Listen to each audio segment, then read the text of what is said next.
धर्म प्रेमी बंधुओं, माताओं एवं बहनों,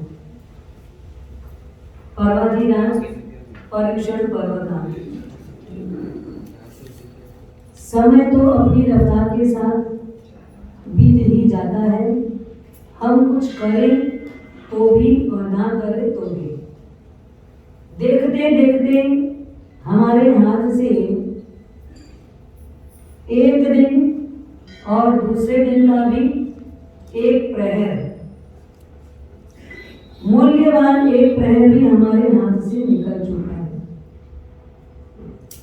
पर्वाधिराज प्रेम की बात, मैत्री की बात, क्षमा की बात, करुणा की बात, दया की बात इत्यादि कई प्रकार के संदेश को लेकर हमारे बीच उपस्थित हुआ है। सबसे मुख्य हार्द इस पर्व का है क्षमा। क्या है? क्षमा। क्षमा का मतलब क्या है? पहले झगड़ा करो और उसके बाद फिर भिक्षामी पकड़ो। इस कल्प सूत्र में जो अभी लोढ़ा परिवार ने कल्प सूत्र बहराया, या पिछले जब जब भी आप लोगों ने कल्प सूत्र सुना है, उसमें ये बात जरूर सुनी होगी कि एक राजकुमार थोड़ा सा चंचल प्रवृत्ति का था, थोड़ा सा स्वच्छंद प्रवृत्ति का था, थोड़ा उच्छृंखल भी था। दिमाग उसका बहुत ज्यादा दौड़ता था, ऐसा नहीं, काबू में ही नहीं रहता।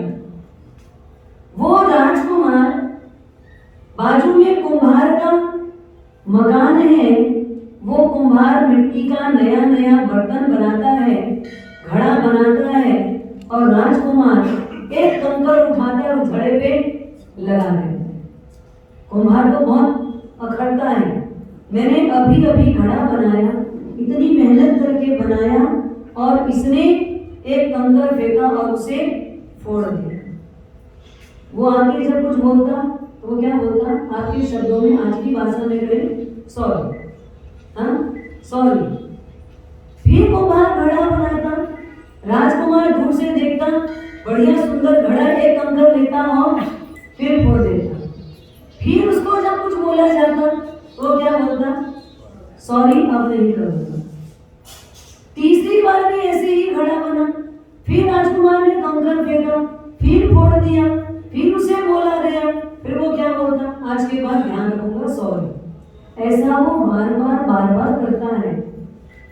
तो घड़ा बनाने वाला खराब है या ये राजकुमार की वृत्ति गलत है? कौन गलत है? हाँ? अच्छा, अब यहाँ अपने को तो ये चीज एकदम अच्छे से समझ में आती है कि यहाँ राजकुमार की वृत्ति गलत है। इसकी जगह अगर हम हैं, राजकुमार की जगह अगर हम हैं, और हमारे बाजू में कोई कुम्हार घड़ा बना रहा है, और हमारा उच्छृंखल मन उसको बार बार टॉर्चर करता है, बार बार कंकर फेंकता है, बार बार उसको अपना निशाना बनाता है, तो वृत्ति किसकी खराब है? हाँ? वृत्ति किसकी खराब है? स्वीकार कर लेते हैं। अगर आपने स्वीकार कर लिया तब 100% मान लेना कि आप आराधक बन जाओ। अगर मैं गलत हूं, मेरी वृत्ति गलत है, मैं गलत सोचती हूं, मैंने गलत धारणा बनाई है, अगर आपने इस बात को स्वीकार कर लिया तो निश्चित तौर पर आप आराधक बने बिना रहेंगे नहीं, आप आराधक बने ही जाएंगे। पर यही आकर के हम गलत साबित होते हैं। हम यहाँ बैठकर कह जरूर रहे हैं कि मेरी वृत्ति गलत है, ऐसा हम मान लेंगे, पर इस परिसर से बाहर जाने के बाद अगर कोई आपको आपकी वृत्ति का एक बार एनालिसिस करा दे, एक बार आपको बता दे, एक बार आपको समझा दे, तो आप क्या बोलेंगे? हाँ? क्या बोलेंगे? माफी मांग लेंगे? क्या बोलेंगे? अरे यार तुझे नहीं पता है, मैं कितना सहन किया हूं, मुझे पता है, मैं जानता हूं उसने मेरे साथ में क्या किया है, और वो समाज में कैसे कैसे बर्ताव और व्यवहार करता है, ऐसा बोल करके हम अपनी वृत्ति का बचाव करते हैं। और इसीलिए हमको बार बार और हर साल पर्वाधिराज की आराधना करने के लिए नियमतः बोला गया है। नियमतः बोला गया ये कल्पसूत्र, जिसकी आज से वाचना प्रारंभ की जा रही है। और अभी जैसा आपने छोटे मां साहब से सुना औषध की बात, है ना, ये हमारे जीवन में परमात्मा की आज्ञा का महत्व कितना होना चाहिए, कैसा महत्व होना चाहिए। प्राण जाहि पर प्रण नहीं जाए, प्राण जाहि पर प्रण नहीं जाए, प्राण चला जाए पर मैं वचन से कभी मुकरूंगा नहीं। मेरे मुंह से एक बार वचन निकल गया, कोई भी सत्ता संकल्प अगर मैंने कर लिया, कोई भी सत्य के लिए अगर मैंने अपने आप को दृढ़ किया है, तो अब कुछ भी हो जाए मैं अपने प्रण से पीछे। सत्य का ध्यान रखना, असत को मत बांध के रखना, नहीं तो असत की घटाने तो बहुत है कि नहीं है। हाँ, एक स्कूल में स्टूडेंट के बीच में, विद्यार्थियों के बीच में एक प्रिंसिपल सर आए और बोले सब लोग ये धागा लेके जाओ। सब बच्चे आए, एक धागा लेके चले गए। सर ने बोला इस धागे में जो ज्यादा से ज्यादा गठान इस 5 मिनट के अंदर में लगाएगा उसको मैं 1000 रुपए का इनाम दूंगा। अगर आपको भी यहाँ से एक धागा दिया जाए, जो ज्यादा से ज्यादा गठान लगाएगा उसको 1000 रुपए इनाम मिलेगा। आप क्या करेंगे? फटाफट गठान लगाएंगे ना। किसी ने 20 गठान लगा ली, किसी ने 25 लगा ली, किसी ने 30 लगा ली, और 100 ने गठान लगा के जोर से धागा को खींच के कहा गिन लीजिए, एकदम स्पष्ट है सारी गठाने हमारी। एक गठान आप देख सकते हैं हमने कितनी गठान लगा ली है। गिना, एक बच्चे ने 36 गठान लगाई। 36 का आंकड़ा कैसे? आंकड़े में देखा जाए वैसे 36 अपने आप में अच्छा भी है, पर अगर कभी मोती का 36 का आंकड़ा है तो 36 का आंकड़ा मतलब क्या है? एक इधर भागेगा तो एक इधर भागेगा, एक पूरब की बात करेगा तो दूसरा पश्चिम को समझेगा, एक दक्षिण में जाएगा तो दूसरा उत्तर को जाएगा। ये 36 के आंकड़े की बात। एक लड़के ने, बच्चे ने 36 गठान लगाए और सबने कहा मेरा गिनो, मैंने ज्यादा लगाई। सबको लगे हमने कुछ अच्छा काम किया। सर ने बोला सब अपना धागा पकड़ो 1 मिनट के लिए, मैं आपको फिर से एक ऑफर दे रहा हूँ। और इस गठान को जो पहले खोल लेगा उसको 10,000 रुपए मिलेगा। हाँ, जो लोग इस गठान को जितनी जल्दी खोल पाएंगे उनको 10,000 का पुरस्कार मिलेगा। और बच्चे गठान लगा लिए और खींच लिए। एक गठान लगाना और गठान लगा के उसको खींच लेना, तो फिर वो गठान कैसी हो जाती है? कुछ हुआ, कुछ खटपट हुई, हो गई, थोड़ी छोटी मोटी गठान लगी, वो खुल जाएगी एक बार। लेकिन आप क्या करते हो? कई बार इधर इसको उसको यहाँ वहाँ सब तरफ जब बोलते हो तो गठान कैसी होती है? बहुत मजबूती से खींच ली जाती है। और एक व्यक्ति के साथ में एक व्यक्ति भिड़ा था, और उसको भिड़ाने के लिए, उसको जमा करने के लिए और उसको मजबूत करने के लिए कितने लोगों का सहारा मिला? कितने लोगों का सहारा? जितने लोगों के पास जाके उसने अपनी बात कही उतने सब लोगों ने मिलकर क्या किया? बात तो तेरी सही है, बात तो तेरी सही। कोई भी बोलता है इसको सही, उसको कोई भी मार्गदर्शन देता है, सच बोलने आपके पास कोई भी आता है सही है तो आप उसको सही मार्गदर्शन देते हो, या उसको सुन के उसको ही थोड़ा सहलाते हो, बात तो तेरी सही है। और यहाँ से उठ के उधर गए तो आपकी बात सही है, इधर गए तो इसकी बात, उधर गए तो उसकी बात। कभी कभी ऐसा है जिधर दम उधर हम, हाँ, जिधर दम उधर हम। अगर यहाँ भी पढ़ना अच्छा है तो हम इधर के हो जाते हैं, इधर पढ़ना अच्छा है तो हम इधर के हो जाते हैं। वास्तव में हम हैं किधर के? हम तराजू के बीच वाले नहीं बन पाते। हम तराजू के बीच वाला जो बिल्कुल कांटा इधर होगा तो इधर भारी, इधर होगा तो इधर हल्का, जो जैसे उसको वैसा बताने की अभी हमारी मध्यस्थ वृत्ति नहीं आई है। अब 10-20 लोगों के पास जा करके आपने इसकी बताई, उसकी बताई, घर की बताई, सास की बताई, बहू की बताई, देरानी की बताई, जेठानी की बताई, ननद की बताई, भुजाई की बताई, सबकी बताई। आप बताते हो ना, 4 लोग मिल जाते हो, फिर क्या करते हो? मेरी सासू माँ, मेरी देरानी, मेरी जेठानी, मेरी ननद, इतनी बदमाश है, क्या बताऊं। और ये शांति से जीने नहीं देती। मैं तो सोचती हूँ जल्दी से जल्दी लड़का देखो, मैं खुद लड़का देखने जाती हूँ इसीलिए। क्यों? जल्दी रवाना करूं, बहुत परेशान हो गई हूं मैं उससे।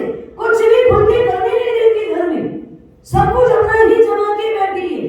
देरानी है तो, जेठानी है तो, ननद है तो, भौजाई है तो, सब एक दूसरे के लिए जब ऐसा सोचते हैं और एक दूसरे को जाकर के एक दूसरे के बारे में बताते हैं, तो आपको क्या लगता है वो आपके सगे हैं? हाँ, वो आपका सगा है? अरे वो भी दगा देने वाला है। आप तो जाके वहां बहुत अच्छे से बता दिए, और उधर वाले की जब उधर से पटी, उधर वाले की उधर से पटी, बोल में आके वापस वो बात कहाँ गई? हाँ, आप तक वापस बात पहुंच ही गई। आपको लगा मैं पूरे विश्वास के साथ उसको बोली थी। किसी को बोलना बस मत, मेरा दिल क्या तुमसे बहुत खुलता है, इसलिए मैंने तुमको अपने दिल की बात बोल दी। उसका दिल तो उससे खुलता है, तुमसे नहीं खुलता है। और उसका दिल उस दिन भरती रहने की कहानी बताई थी ना। हाँ, कोई किसी का नहीं होता है, जो जिसको मानता है वो और किसी को ही मानता है, और वो और किसी को मानता है। इस दुनिया के अंदर सगा कोई नहीं है, सबके सब दगा देने वाले। और पहले तो हम खुद ही खुद को दगा देंगे, हम खुद को दगा दे।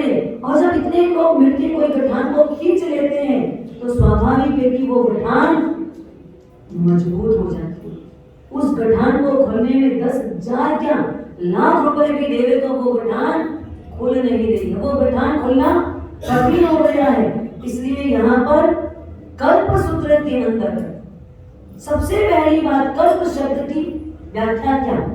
कल्प यानी क्या? कल्प सूत्र ऐसा हर बार सुनते ना, कल्प शब्द का मतलब क्या है? कल्प यानी आचार, अचार नहीं, ध्यान रखना, अचार से मुंह में पानी आता है और अचार को जीने में ताकत बहुत लगती है। अचार से तो रोटी जल्दी जल्दी अंदर चली जाती है, पर अचार को जीना हो तो अचार लगा के रोटी खाओ तो जल्दी जल्दी गले के नीचे उतर जाती है, पर अचार का पालन करना तो गले के नीचे जल्दी नहीं उतरता। एक युद्ध मैदान के अंदर एक राजा अपने अच्छे पढ़े लिखे हाथी को, क्योंकि उनको भी सब प्रकार की शिक्षाएं दी जाती है, युद्ध स्थल में कैसे लड़ना है ये हाथी को सिखाया गया था। ऐसा अच्छा कुशल हाथी जिसको लेकर के युद्ध क्षेत्र में गए, और आज वो हाथी लड़ने को तैयार ही नहीं हो रहा, लड़ाई ही नहीं कर रहा है, उसको लड़ने का मन ही नहीं है। राजा उसके ऊपर कितना भी अंकुश लगवा रहे, महावत को बुला के अंकुश लगवा रहे, इसको किसी भी प्रकार से आगे बढ़ा, पर आगे नहीं बढ़ रहा है, पाँव भी नहीं उठा रहे, लड़ने को तैयार नहीं है। राजा ने महावत से पूछा, महावत तुम कुछ मेरे साथ खेल तो नहीं खेल रहे हो, कुछ मेरे साथ ज्यादती तो नहीं कर रहे हो? नहीं राजन, मैं आपके साथ क्या करूंगा, ये तो कुशल शिक्षक है, ये तो कुशल प्रशिक्षण लिया हुआ है, इसको हमने बहुत अच्छी ट्रेनिंग दी है, तो ये क्यों नहीं कर रहा है? बोले पिछले 4 महीने से चातुर्मास में आपने युद्ध विराम किया था, तब ये हाथी 4 महीना कहाँ बंधा हुआ था? ये कौशलशाला के बाजू में था, उपासना मंदिर के बीच में बंधा हुआ था, और ये वहीं पर रहने के कारण साधु संतों के बीच उनकी दया, उनकी करुणा, उनकी मैत्री, उनकी क्षमा, उनके जीवन को देख करके शायद लगता है ये हाथी लड़ना भूल गया है। क्यों? 4 महीना साधु के आचारों से प्रभावित होकर उसके अंदर में भी वो आचरण का प्रभाव पड़ चुका है, इसलिए शायद हाथी आक्रामक बन नहीं पा रहा है। आप रुकिए राजन, मैं अब इसको 4 दिन में ट्रेनिंग देके लाता हूँ, आप बिल्कुल चिंता ना करें, इसकी ट्रेनिंग चालू कर देते हैं। 4 दिन उसको लेकर के गए और 4 दिन तक सैनिक सामने तलवार चला रहे, भाला चला रहे, पर्ची चला रहे, और ऐसे ढाल तलवार के सबको देख देख करके हाथी वापस अपने फॉर्म में आ गया, वापस अपने पुराने फॉर्म में आ गया। क्योंकि उसको बहुत लंबे समय तक प्रशिक्षण देकर के युद्ध करना सिखाया गया था। पर 4 महीना गुरु भगवंतों को देखा तो उसको उसका असर हो गया। अब पुनः इनको देखा तो इनका असर हुआ। 4 दिन के बाद जब उसको युद्ध क्षेत्र में ले गए तो ऐसा लड़ाई किया, ऐसा लड़ाई किया, एक ही दिन में संध्या ढलने के पहले राजा को विजयी बना। एक आचार क्या प्रभाव छोड़ता है। आप जैसा जीते हो आपके बाजू वाले के ऊपर वैसी असर होती है। आपका जीवन कैसा है ये आपके बच्चे के ऊपर उसकी असर दिखाई देती है। अगर आपका बच्चा गड़बड़ है इसका मतलब आप कहीं ना कहीं, क्योंकि आपके बीच में बच्चा रहता है। बच्चा कहाँ रहता है? आपके बीच में रहता है। और जब आपके साथ रह करके वो ऐसी कोई चीज आपकी देखता है तो उससे वो सीखता क्या है? उससे वो क्या सीखता है? क्या सीखेगा? जो आपको देखेगा वही सीखेगा। आप कहते हो उसकी असर होती है, जो आप करते हो उसकी असर होती है। किसकी असर होती है? आपके कहे हुए की असर नहीं होती है। जो आप करते हो उसको देख करके बच्चा प्रैक्टिकली सीखता है। आपके कथन को नहीं सीखता, आपकी करनी को देख के सीख जाता है। इसलिए आपको आपका जीवन ये कल्प सूत्र क्यों सुनना है? कल्प सूत्र पहली बार सुनोगे? कल्प सूत्र पहली बार सुनोगे? हमारे गुरुवर्य श्री हमेशा कहा करती थी, अगर आपने उनका प्रवचन कभी सुना होगा तो हमारे साथ कल्प सूत्र के व्याख्यान में कहते थे हमेशा कि कल्प सूत्र को इतनी बार तो सुन लिया और कितनी बार सुनना। इसलिए क्या सुनते सुनते भी ना बहुत रस नहीं आता, रुचि भी नहीं आती। वही बात यहाँ बताई जाएगी। अभी रिजु जड़ रिजु प्राज्ञ वक्र जड़ यही सब बात आने वाली। कल्प सूत्र में जो बात लिखी है हमको यही बात 8 दिनों में कहनी है। और हम ये बात हर साल कहते हैं। आप सुनते हो और हम कहते हैं, हम खुद को भी कहते हैं और आपको भी कहते हैं। पर यही बात इसमें बार बार दोहराने में आती है तो आपको क्या लगता है? वही बात तो आएगी सुनने में, वो रस। कुछ नई बात आए तो सुनने में रस आता है, लेकिन ये नई बात या पुरानी बात। गुरुवर्य श्री कहते थे कि एक बार एक वृद्ध रेलवे स्टेशन में बैठा है, ट्रेन की प्रतीक्षा कर रहा है। एक जवान व्यक्ति उसके बाजू में आया, खड़ा हुआ और पूछने लगा, अरे ये वृद्ध बाबा जी ये क्या पढ़ रहे हो? ये क्या पढ़ रहे हो? बोले रामायण पढ़ रहा हूँ। अभी तक रामायण पढ़ते हो? अरे इतनी उम्र हो गई अभी तक रामायण समझ में नहीं आई क्या आपको? अरे रामायण तो एक बार पढ़ो सब समझ में आ जाता है, क्या अभी तक भी रामायण पढ़ते लोग? इतने में ही ट्रेन आ गई। ट्रेन आने पर बाबा जी तो चढ़ गए और पीछे से वो युवक भी चढ़ा और उसकी पत्नी पीछे छूट गई। ट्रेन स्टार्ट हो गई, पत्नी पीछे छूट गई। अब वो जोर जोर से चिल्लाने लगा, अरे मेरी पत्नी छूट गई, मेरी पत्नी छूट गई। तो बाबा जी बोलते हैं रामायण पढ़ा होता ना तो ऐसा नहीं होता। रामायण पढ़ा होता तो ऐसा नहीं होता। बोले क्यों? रामायण में ऐसा क्या लिखा है? अरे रामायण में पढ़ा होता तो समझ में आता। जब गंगा नदी पार करना था, नाव में सवार होना था, तो रामचंद्र जी ने पहले क्या किया? सीता मैया को बैठाया, फिर स्वयं नाव में चढ़े। तो पहले तुझे पत्नी को चढ़ाना था, फिर तुझे चढ़ना था। तूने रामायण पढ़ी नहीं, इसलिए तू जीवन भर ऐसी गलती करके भी पछताता रहेगा। तो एक बात को अपन कई बार सुनते, पर हर बात हमको हर बार लगती नहीं है। कब कौन सी बात लगेगी, कब कौन सी बात नहीं लगेगी पता नहीं है। और ये कल्प सूत्र नहीं है, ये कल्प सूत्र नहीं है, ग्रंथ नहीं है, ये हमारा महाग्रंथ है। ये हमारा जीवन निर्माण करने वाला ग्रंथ है। ये जीवन निर्माण है। आपको कहीं जाने की जरूरत नहीं लाइफ मैनेजमेंट का कोर्स करने की। अगर आपको लाइफ में कैसे मैनेज करना है ये सीखना है तो आपको कल्प सूत्र बहुत बारीक बात बताता है, छोटी सी बात बताता है। कितनी बारीक बातें इसमें लिखी हुई है। हमारे पास समय भाव होता है, इसलिए हम इसकी कई बार आधी सुनते और आधी सुनते ही नहीं है। अगर एक अक्षर कल्प सूत्र का पढ़ाया जाए तो लाइफ मैनेजमेंट का कोर्स 5,000 50,000 देके जो करते हो यहाँ मुफ्त में फ्री में लाइफ मैनेजमेंट हो जाए।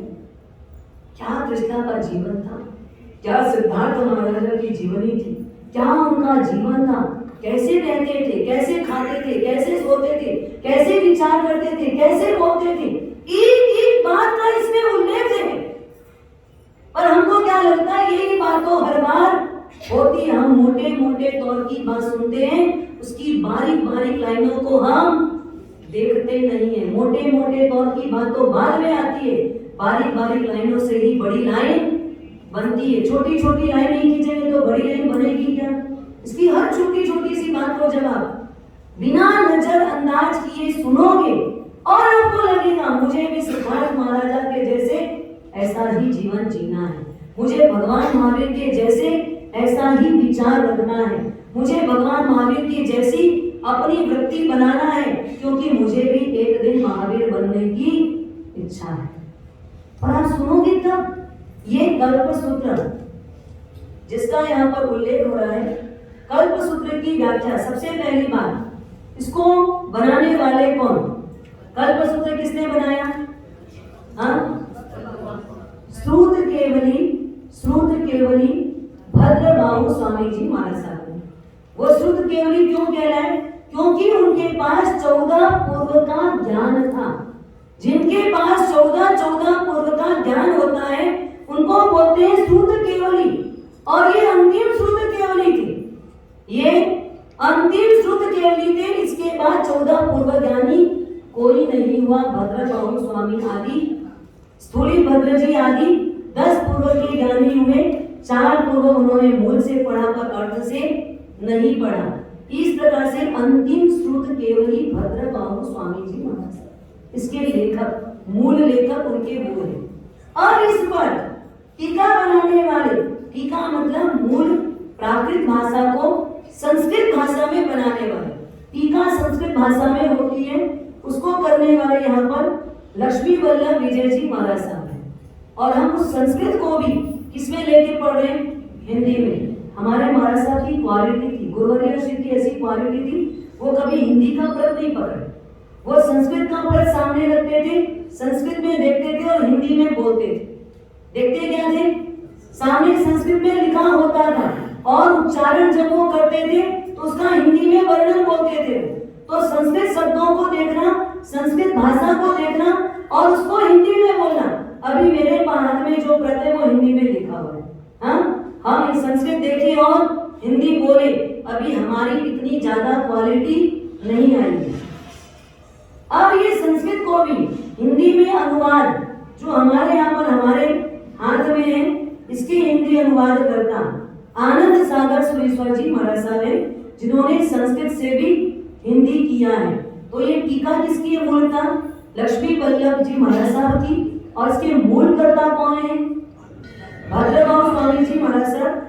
अब यहाँ पर क्या क्या बात बोलते हैं तो कहते हैं उन्होंने सबसे पहले नमन परमात्मा को किया, उसके पश्चात उन्होंने नमन इस द्वादशांगी की रचना करने वाले गणधर भगवंत को किया, क्योंकि अगर वो इस प्रकार की बात नहीं बताते तो शायद यहाँ पर हमको ये ग्रंथ के रूप में मिलता नहीं।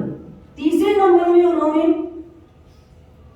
कल्पद्रुम की कलिका लिखने वाले ऐसे भद्रबाहु स्वामी जी महाराज साहब को नमन किया।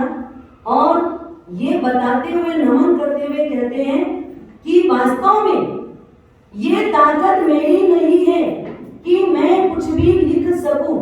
लक्ष्मी वल्लभ जी महाराज साहब ने भी यही लिखा है और भद्रबाहु स्वामी ने भी वही लिखा है। दोनों की लेखन पद्धति, जो भद्रबाहु स्वामी ने लिखा उन्होंने भी अपनी लघुता बताई और लक्ष्मी वल्लभ जी महाराज साहब ने संस्कृत में टीका बनाई तो उन्होंने भी अपनी लघुता बताई। ये काम मैं नहीं कर सकता, ये काम करने की ताकत मुझ में नहीं है। ये काम जो मैं करने बैठा हूँ ये मेरे गुरु महाराज की कृपा है और उनके ऊपर से लेकर परमात्मा की कृपा, गणधर भगवंतों की कृपा, महापुरुषों की कृपा, मेरे गुरु भगवंत की कृपा, और वो सब ने ही मुझको ये लिखने के लिए प्रेरित किया है। कलम में मात्र मेरे हाथ में है, पर ये हाथ अगर चल रहा है, कलम अगर मेरी चल रही है या मेरे अंदर से कोई भाव उठ रहा है तो एकमात्र किसके आधार पर? सबसे बड़ी बात ये महापुरुषों की महानता है। ये देखिए पर्यूषण पर्व का अर्थ है, पर्युषण पर्व का इत्र है, ये पर्युषण पर्व में महापुरुषों का चरित्र है। सब कर लो, उसके बाद भी अपने आप को गौण रखना। आज इतना बड़ा बारसा सूत्र लिख दिया, कल्प सूत्र लिख दिया, उसके बाद भी क्या कह रहे हैं? मैं करता नहीं हूं। हम लोग छोटी छोटे से काम करते हैं, छोटी छोटी सी प्रवृत्ति करते हैं, छोटे छोटे से कार्य करते हैं, और हमारा अंदर का ईगो क्या बोलता है? हमारे अंदर से आवाज क्या आती है? अरे मैं किया हूं, मैं किया हूं, और मुझे माला नहीं पहनाई गई, मैं किया, मेरा नाम नहीं लिया गया, अरे मैंने कितना कुछ यहाँ पर भोग दिया, एक बार तो मेरा नाम ले लिए होते, झूठे मुंह से भी मेरा नामोल्लेख नहीं किए। हम तो छोटे छोटे से काम में ईगो हट करते हैं। कहाँ हमारी आत्मा का उद्धार होगा? कैसे होगा? कभी अंदर से सोचा करो, अपनी आत्मा का अगर कल्याण करना है, ये महापुरुषों के जीवन की छोटी छोटी सी बात पूरा लिख करके भी कहते हैं, जैसे चैत के महीने में कोयल मधुर बोलती है, तो उसका कारण कौन है? हाँ, आम की मंजरी। आम की मंजरी। एक मेंढक अगर सर्प का मुख चुंबन कर रहा है, तो उसमें कारण क्या है? सर्प के सिर पे रहा हुआ मणि का प्रभाव। एक रज अगर ऊपर आसमान में सूर्य को ढक रही है, तो उसमें प्रभाव किसका है? हवा का प्रभाव है। बस वैसे ही मेरी क्षमता कुछ भी नहीं है, मैं जो कुछ कर रहा हूं उसमें प्रभाव ये सारे महापुरुषों का है। वास्तव में प्रभाव महापुरुषों का है। हमारे ऊपर जो सिर छत्र है, उन गुरु भगवंतों का प्रभाव है। हमारी भी कोई ताकत नहीं कि हम कुछ कर सके। ये जितनी ताकत हम लगा पाते हैं वो वहां से आती है, और हमारी पात्रता के जितना हम आपको बता पाते हैं, वास्तव में वो देते ज्यादा भी है, पर हम झेल नहीं पाते, हम रख नहीं पाते, हम आपको उतना दे नहीं पाते। जितना उन्होंने हमको दिया उतना भी हम रख नहीं पाए, तो आपको देंगे क्या? और जो कुछ भी हमारे से बुलवाता है वो एकमात्र गुरु कृपा है। अगर वो नहीं तो आज हम नहीं, वो हैं तो हम हैं। वो चाहे प्रत्यक्ष हो चाहे परोक्ष हो, अस्तित्व उनका हमारे लिए आज भी कायम है। और आज का विशेष दिन, आज हमारी सभा के बीच एक ऐसी माता, सुबह सुबह में प्रवचन के जस्ट पहले नीलू जी का है, नीलू जी निर्माणी जस्ट प्रवचन के पहले आए और बोले, महाराज साहब आज तो आप लोग का दर्शन करना ही करना है। मैंने कहा विशेष? बोले महाराज साहब आज तो बाप जी का जन्मदिन है ना, आज तो बाप जी का जन्मदिन है। देखा आपको याद रहता है? अरे महाराज साहब जो उपकारी है उनका तो पल पल स्मरण होता है। आज उनका जन्मदिन है, जब उनका दीक्षा दिन आता है वो भी याद रहता है, उनका प्रवृत्ति पद भी याद रहता है, उनका स्वर्ग गमन का दिन भी याद रहता है। जो मेरे जीवन में धर्म का बीज बोए उसको हम कैसे भूल सकते हैं? आज के दिन हमारी गुरुवर्य पर्वाधिराज पर्युषण पर्व की त्रयोदशी के दिन इस धरती पर जन्म ले। ऐसे पवित्र दिन में जिनका जन्म हुआ तो कोई पवित्र आत्मा थी तभी। ऐसा पवित्र दिन किसको मिलता है? किनको मिलता है? अच्छा कल जो गया कल वो कुसुम श्री मां साहब का जन्मदिन था, मणिप्रभा श्री मां साहब का जन्मदिन था। ये सब महापुरुषों का जन्मदिन जो हमारे बीच के हैं, उनका जन्मदिन ऐसे ही पवित्र दिनों में आता है, क्योंकि उनकी करनी कुछ अच्छी होने वाली है, वो जीवन में कुछ विकास करने वाले, उनकी आत्मा का कुछ अच्छा होने वाला है, इसलिए उनको दिन भी ऐसा ही चयन करके मिलता है। और कोई अच्छे लोग ही ऐसे दिनों में जन्म प्राप्त करते हैं। तो वास्तव में जो कुछ भी है वो गुरुवर्य श्री का है। हमारे पास कुछ भी नहीं है। कल एक छोटी सी बात हुई, हमारे किरण भाई जी बोथरा जी, शायद सब उनको जानते होंगे, और ऐसी एक माता है, ये माँ है और इनके अंदर में ऐसा मातृत्व है, प्रतिदिन यहाँ पर बिल्कुल किसी भी परिस्थिति में आते हैं, जाते हैं, रुकते हैं। और इनके साथ साथ नीलम चंद जी साहब, उनको ज्यादा धन्यवाद। इनकी इच्छा होती है पर उनकी इच्छा को मान कौन देता है? हाँ, टू व्हीलर में बैठा है, एक बार, दो बार, तीन बार, चार बार, इतना चक्कर लगाते हैं, इतनी बार भी आते हैं और जाते हैं। इस उम्र में भी तुम्हारी इच्छा है तो चलो व्याख्यान में चलते हैं, तुम्हारी इच्छा है यहाँ प्रतिक्रमण करना है तो चलो, छोड़ देता हूँ, लेने आ जाऊंगा। आज आप सोचो, और ये मातृत्व के भाव में हमारे को महाराज साहब का परिवार और महाराज साहब के बीच में बहुत लंबा जीत है, क्योंकि महाराज साहब का रायपुर प्रवास काफी ले गए। तो ये जो मुख्य रूप से सदर बाजार में आराधना करने वाली बहनें हैं, उनमें हमारे किरण भाई जी, जिनको ऐसा लगता है महाराज साहब की शिष्याएं हैं, तो ये सब हमारे लिए प्रायोरिटी में है, इनकी सेवा। और इतना तो विनय और विवेक में क्या बताऊं, इस उम्र में आज 70, 75, 80 साल की उम्र में भी विनय और विवेक, ये जो कल्प है, ये जो आचार है। 3-4 दिन पहले की बात, मैंने सबको बोला आज कोई उठेगा नहीं, शिविर का समापन का कार्यक्रम था, बच्चों का प्रोग्राम देख करके ही जाना, संडे तो है, और किरण भाई जी को उठना पड़ा, बेले का पाना था। और शाम को आए तो बोलते बाबूजी मेरे छाने दोगड़ा, आपकी मेरे से आज अवहेलना हो गई, आज मैं आपकी आसाधना कर दी, आपने सभा में सबको उठने मना किया था।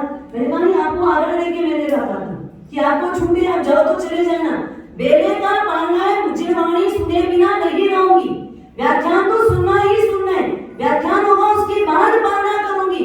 और आज 27-28 साल से जिनका वर्षी तप चल रहा है, एक एक चीज का ध्यान। महाराज साहब इस कमल वगैरह ना मैं डालूंगी प्रतिक्रमण में, आप लोग सब तपस्या वाले हो, दिन भर आप लोगों की बहुत सारी बोलने आदि की प्रवृत्ति होती है, आप लोग के गले वगैरह में दर्द होगा, जो काम आपको करने हैं आपको ही करना होगा, लेकिन इस तवन थुई सज्जाए प्रतिक्रमण में मैं डालूंगी। मैंने कहा एक ठाना की भरपाई तो ऐसे ही कर रहे। हाँ, एक मातृत्व बता रही मैं आपको, एक कल्प, एक आचार, जीवन के अंदर जो ज्ञान परिणत हुआ है, ज्ञान होना अलग बात है, पर ज्ञान की परिणति, ज्ञान को जीना, ज्ञान को पचाना, ये सबसे बड़ी बात है। और यही बात यहाँ पर कल्प सूत्र में कही जा रही। ये कल्प का मतलब आचार, आचार मतलब आचरण, आचरण मतलब जीना, सिर्फ कहना नहीं, उसको जीना भी है। और हमारे गुरुवर्य ऋषि का जीवन तो वास्तव में जीवन, वो सिर्फ कहने में विश्वास कभी नहीं करते, वो करते थे, जो कहते थे वो करते थे, और जो करते थे वो कहने जरूरी नहीं था, जो कर लिया उसको कह देंगे जरूरी नहीं है, लेकिन जो कहा वो किया ये जरूरी था। कल्प सूत्र उनका प्राण था, उत्तराध्ययन सूत्र उनका प्राण था, 10वें तारीख उनकी जान थी, उनको ये सारे सूत्रों में बहुत आनंद आता था। और उनको तो हम कहते थे वो व्यसनी थे, वो व्यसनी थे। आप लोगों ने सबने देखा होगा उनको कौन सा व्यसन था? हाँ, स्वाध्याय, आखिरी दम तक पढ़ना और पढ़ाना, ये पढ़ने पढ़ाने का स्वाध्याय का व्यसन था उनको। वो जिंदगी के आखिरी दम तक, जब तक मुख से बोलते बना, जब तक आवाज निकली, तब तक उन्होंने स्वाध्याय छोड़ा नहीं। कितनी भी पीड़ा शरीर में रही, कभी उस पीड़ा को पीड़ा नहीं माना, और उसमें भी 8-8 घंटा 10-10 घंटा स्वाध्याय लगातार करवाते थे। ऐसे गुरुवर्य ऋषि जिनको कल्प सूत्र पढ़ना जरूरी नहीं था, वो स्वयं भी एक कल्प सूत्र थे। ये कल्प सूत्र में बात लघुता की आती, लघु बनना, हल्का बनना, जितने हल्के बनोगे उतने ऊपर उठोगे, और जितने भारी बनोगे उतनी जल्दी नीचे गिरोगे। कभी भारी मत बनना। अहम वाला व्यक्ति कभी हल्का नहीं होता, अहम में आदमी भारी हो जाता है, और जब भारी हो जाता है तो वो पूरी जिंदगी में कभी किसी को अपना आभारी नहीं बना पाता। क्योंकि क्यों नहीं बना पाएगा? क्योंकि वो सोचता है मैं ही सब कुछ हूँ, मैं ही हूँ, मैं ही हूँ, मैं ही हूँ, मैं ही करता। जहाँ मैं ही करता आ गया वहां सब धुल के साफ हो जाएगा। यहाँ इसकी बात चल रही है कि ये जब जब कोई करता है तो उसको करने में इस कल्प सूत्र के माध्यम से 5 कल्प की बात, हाँ, ऐसे 10 कल्प साधु जीवन के आएंगे और 5 कल्प पर्वाधिराज पर्युषण पर्व के बताए गए। 5 कल्प मतलब 5 आचार, जो आपको कल भी बताया गया, कल्प सूत्र में भी आता है। पर्वाधिराज पर्युषण पर्व के दरमियान किया जाने वाला 5 कर्तव्य, 5 कल्प, वो कौन कौन सा है? हाँ? बोलो, एक बार बोलो तो याद रहेगा। कल कौन सा पालन किया? हमारी पटल, काया से, वचन से, मन से, किन किन से किया? हमारी पटल का पालन कल आपने किस किस योग से किया? काया से किया, वचन से किया, मन से भी किया। किया वचन से, काया से किए, मन से भी किए। कल किसी का दिल नहीं दुखाया, कल किसी को ऐसा कुछ बोलने में नहीं आया, कल किसी के लिए मन में कोई बात भी नहीं आई। हाँ, मन भी नहीं इधर उधर हुआ, उथला पुथला नहीं हुआ मन। एकदम स्पष्ट बोलना। पाप धुलने की सबसे बड़ी अगर कोई तात्विक क्रिया है तो वो है स्वीकार वृत्ति। पाप को धोने की सबसे अच्छी अगर कोई परिस्थिति है, कोई स्थिति है, तो वो है स्वीकृति। स्वीकार कर लो। हमारा सब काया से तो पूरी कोशिश की है कि एक चींटी भी ना हो, हम थाली भी धो के पी लिए ताकि झूठा भी नाली में न जाए, धो के पोंछ के रखे ताकि मांजने वाले को नाली में पानी, तो थाली झूठी रह जाएगी ना। हमारा पात्र तो फिर रोज ही झूठा रहता, हम तो कभी नहीं मांजते पात्र। हम आज तक साबुन लेके, सरफ लेके, रगड़ लेके कभी पात्र को नहीं धोते। हमारे यहाँ का पात्र हम बेसन लाते और उससे बेसन से धो लेते, पानी को पूरा पी लेते और पी करके पात्र को पोंछ करके रख देते। कहीं नाली की तरह तुम जहाँ नाली है ना, ये भी नहीं मानते। नाली है किधर, ये भी हमारे ध्यान में नहीं है। तो नाली का ध्यान है तो ध्यान में क्यों जाएगी? नाली का कहाँ डालने? तो पात्रे हम आपके घर से गोची में बैठ के लाते हैं पात्रे में। आज तक कभी हमने पात्रे नाली के पास ले जाकर धोए नहीं, कभी हमारा वो काम बचता ही नहीं। इसलिए हम वो गोची में जो 15-20 मिनट एक्स्ट्रा भी लगते हैं ना, कभी आप बाहर बैठे हो, हम गोची करने अंदर गए हो, आपको लगेगा 1 घंटा लग गया। अरे 20-25 मिनट में बपरा जाता है। फिर पात्रे पूरे धोना, पोंछना, साफ करना, उसी समय उस जमीन को साफ करके पूरा क्लीन क्लीन करके उठते हैं हम। हमारा पसला रहता ही नहीं, हम इधर उधर छोड़ के आते नहीं कि अरे भाई एक बार लोगों से मिल लो, 1 घंटे बाद पात्रा धो लेंगे। ऐसा वाला काम हमारे यहाँ होता ही नहीं है कि अभी रख दो, शाम को फिर वापस वापरेंगे तब। हाँ, मांजने वाली तो आ ही जाएगी, धोने वाली भी आ जाएगी। बरसात काम वाली बाई का काम हो तो बताना, हम अपनी काम वाली बाई को, अरे हमारे आई नहीं अपने काम वाली का काम। एक दिन भी हमारे सिर में सर नहीं आता अगर कोई काम वाला दिखे तो और ना दिखे तो। हमारे को कोई काम ही नहीं उनसे।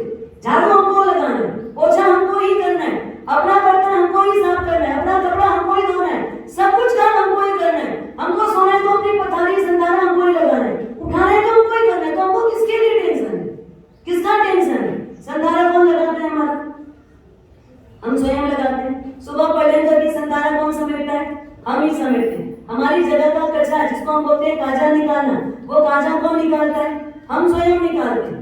हमारे पात्रे को निकाल के उसको साफ करना, प्रवेश करना कौन करता है? हम ही करते हैं। कपड़े का अगर ज्यादा कुछ पसीने वाले हो गए उसको साफ करना है, कौन करता है? हम ही करते हैं। हम ही धोते हैं, हम ही सुखाते हैं, हम ही उठाते हैं। सारा काम हम स्वयं करते हैं। तो हमारे नाक में, हमारे सिर में सर क्यों आएगा? कोई काम वाली नहीं आ रही है, कोई काम वाली नहीं आ रही है। इतने सारे लोग आ रहे हैं, इतना बड़ा काम है, पोल्यूशन बढ़ रहे, इतने सारे समाज के लोग आते हैं, दिन भर टाइम देना पड़ता है, पर अंदर काम वाली भाई आई नहीं है तो परेशानी होगी कि नहीं होगी?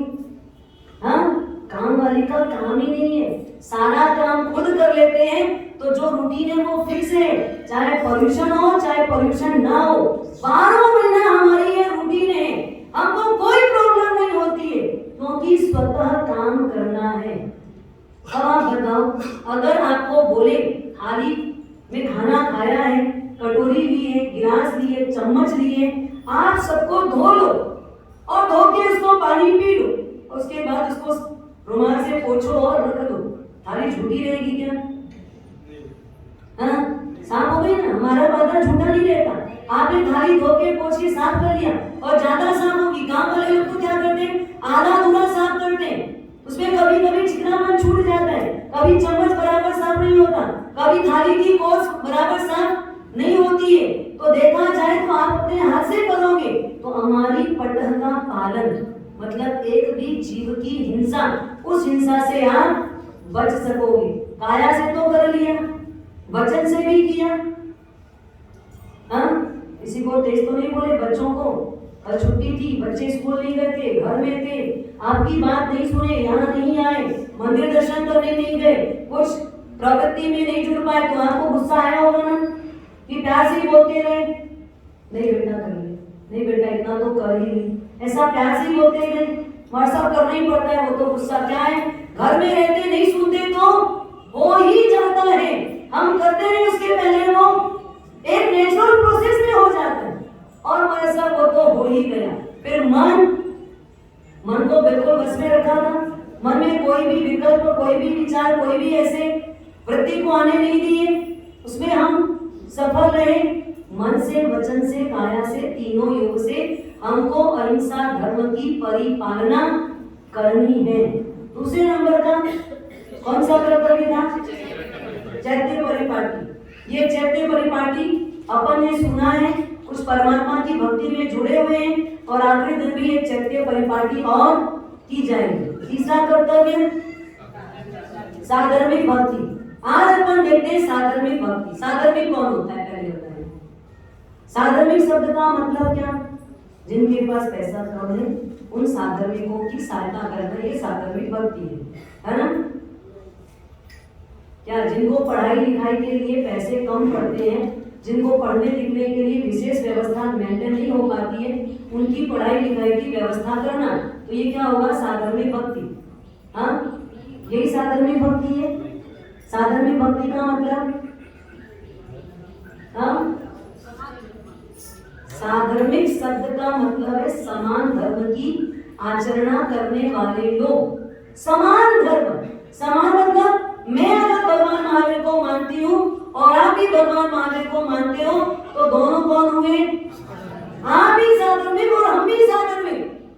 आप अगर भगवान महावीर को मानते हो और मैं भी भगवान महावीर को मानती हूँ, एक ही धर्म को फॉलो करने वाले वो सब लोग क्या है आपस में। और हमको क्या लगता है, जो साधर्मिक मतलब थोड़ा सा पुण्य जिसका कमजोर है, आपको क्या लगता है जो पुण्य कमजोर लेके आया वो साधर्मिक है? यहाँ सब साधर्मिक है। बड़े से बड़ा उद्योगपति साधर्मिक है, अमीर से अमीर आदमी साधर्मिक है, हवाई महलों में रहने वाला साधर्मिक है, झोपड़ी में रहने वाला भी साधर्मिक है। ऐसे साधर्मिकों की भक्ति, भक्ति शब्द का मतलब क्या? साधर्मिक वात्सल्य बोला जाता है, साधर्मिक भक्ति बोली जाती है। इसका मतलब क्या? इसका मतलब क्या है? इसका मीनिंग क्या है बताओ? साधर्मिक भक्ति या साधर्मिक वात्सल्य, इसका मतलब क्या है? भक्ति बोलो या वात्सल्य बोलो, प्रेम पूर्वक एक दूसरे के साथ संबंध का होना, प्रेम पूर्वक एक दूसरे के साथ संबंध होना और संबंध बनाए रखना, संबंध को निभाना।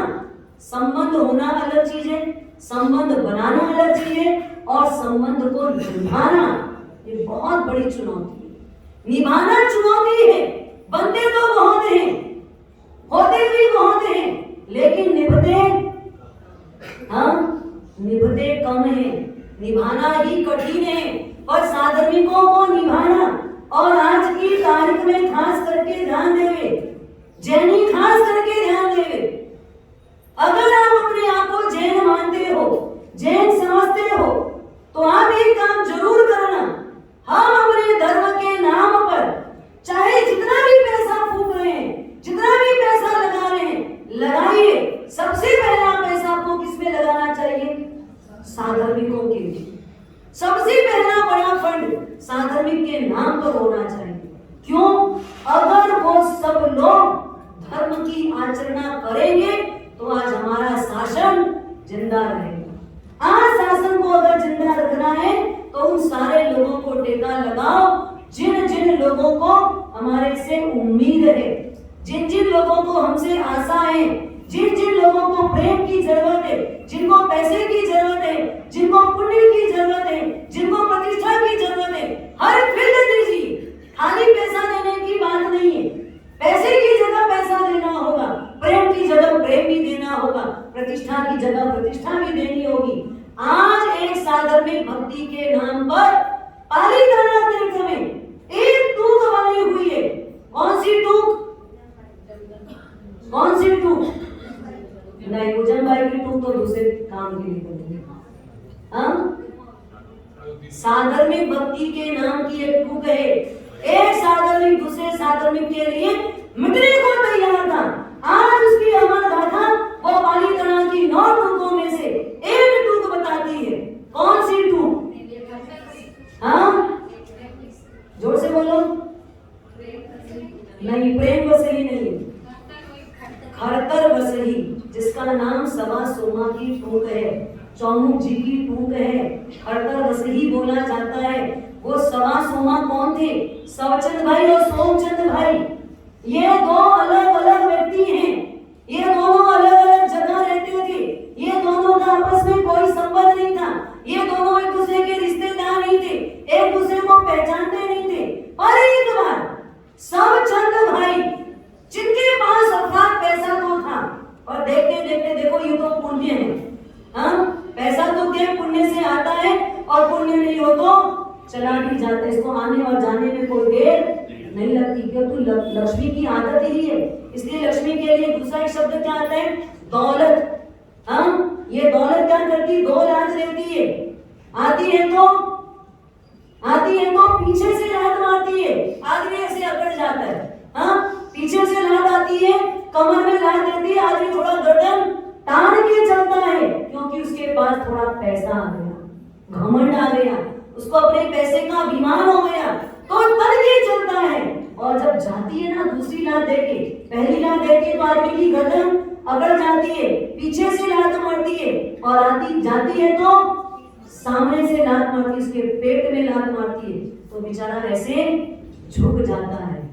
जब पैसा नहीं होता तो आदमी झुक के चल जाता है, पैसा होता है तो आदमी अकड़ के चलता है। ये तो दौलत है, 2 लाख मारती, कभी पीछे से कभी आगे से, कभी आगे से कभी पीछे से। ये इसकी तो आदत है, वो इसकी प्रवृत्ति है, ये इसकी आदत है, ये इसकी करनी है, और ऐसा होता ही है। लक्ष्मी के ऊपर कभी विश्वास मत करना, ये चंचल है। आज आपके पास है, कल किसी और के पास होगी, आपके पास स्थिर नहीं रहने वाली है। और स्थिर तब तक रख पाओगे जब तक आपका पुण्य जबरदस्त है। जिस दिन आपका पुण्य खत्म हो गया, उसके बाद आप सर पटक लो, लक्ष्मी नहीं आएगी। रात भर दरवाजा खुला रख करके लक्ष्मी जी का जाप कर लो, तो भी लक्ष्मी एंट्री नहीं करेगी, बोलेगी मेरा पुण्य नामक भाई तुम्हारे साथ नहीं है, तो मैं तो बिना भाई के रहती नहीं हूँ। लक्ष्मी चली जाती। सवचंद भाई का ऐसा ही हुआ। सवचंद भाई का कुछ ऐसा व्यापार में उठा पटक हुई, जिससे देखते देखते देखते वो गिर गए, और गिरे मतलब इतने गिर गए। अब जैसे ही पता लगता है कि ये पार्टी फेल हो रही है, और लोग क्या करते हैं? देने वाले आते हैं कि लेने वाले आते हैं? हाँ, देने वाले लोगों को आना चाहिए ना। ईमानदारी किसमें, मानवता किसमें, सज्जनता किसमें, इंसानियत किसमें है? अगर मेरे पास आपके नाम का 1 लाख रुपए रखा है, तो ईमानदारी के साथ मुझे तुरंत उनको 1 लाख रुपए जाकर देना चाहिए। देने वाले एक नहीं आते, और लेने वाले एक नहीं, सैकड़ों आ जाते हैं। मेरा भी है, मेरा भी है, मेरा भी है। और ऐसा करते करते लेने वाले जो आए, जहां तक था सवचंद भाई देते गए, देते गए, देते गए। आखिरी में एक व्यक्ति ऐसा आया जिसका 1.25 लाख रुपए देना था, और 1.25 लाख देने की ताकत नहीं थी, 1.25 लाख उनके पास था नहीं। और सोचे बिना दिए इसको रवाना कैसे करूं, कैसे रवाना करूं? तो उन्होंने एक कागज लिखा, एक लेटर लिखा, एक पत्र बनाया। किसके नाम पर? सोमचंद भाई के नाम पर। सुना है, समाज के अच्छे इंसान है, समाज में अच्छा नाम है, समाज में अच्छी प्रतिष्ठा है, और दिल भी भगवान ने बहुत अच्छा वाला दिया। दिल भी कैसा दिया है? अच्छा वाला दिया है। ये सोच करके सोमचंद भाई के नाम पर उन्होंने एक हुंडी पत्र लिखा, एक जालिम पत्र लिखा कि 1.25 लाख रुपए आपके खाते में मेरा कुछ जमा होगा, तो आप इनको दे करके विदा करें, आप इनके साथ भेजवा देवे, आप इनके हाथ दे देवे। ऐसा हुंडी पत्र लिख करके उन्होंने बराबर नीचे अपने नाम से सिग्नेचर किया। पर लिखते लिखते लिखते उनकी आंखों से 14 आंसू बह रहे। उसकी 2 बूंद उस कागज में गिर चुकी, 2 बूंद उस कागज में गिरी थी। कागज को उन्होंने पैक किया, लिफाफे में डाला, उस श्रावक को दिया, और उसे बोला आप वहां जाओ, अहमदाबाद में इस पेड़ी पे जाकर ये पैसा मांग लीजिए, मैंने लिख दिया, वो आपका पैसा आपको दे देंगे।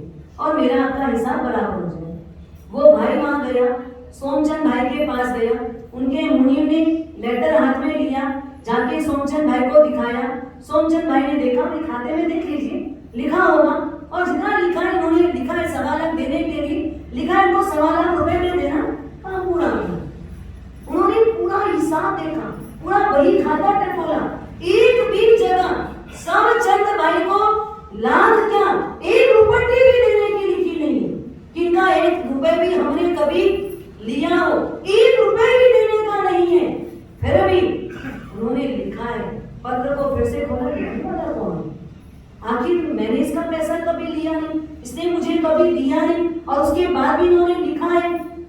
जैसे ही पत्र को वापस पढ़ा, वो 2 बूंद आंसू के जो सूख चुके थे पर दान पड़ गया, उस 2 बूंद को ध्यान से देखा, बोले ये मेरा कोई साधर्मिक है, ये वक्त आ पड़ा इसके ऊपर, तो इसने मुझ पर ऐसी चिट्ठी लिखी है, आज मुझे इसे खाली छोड़ना नहीं चाहिए।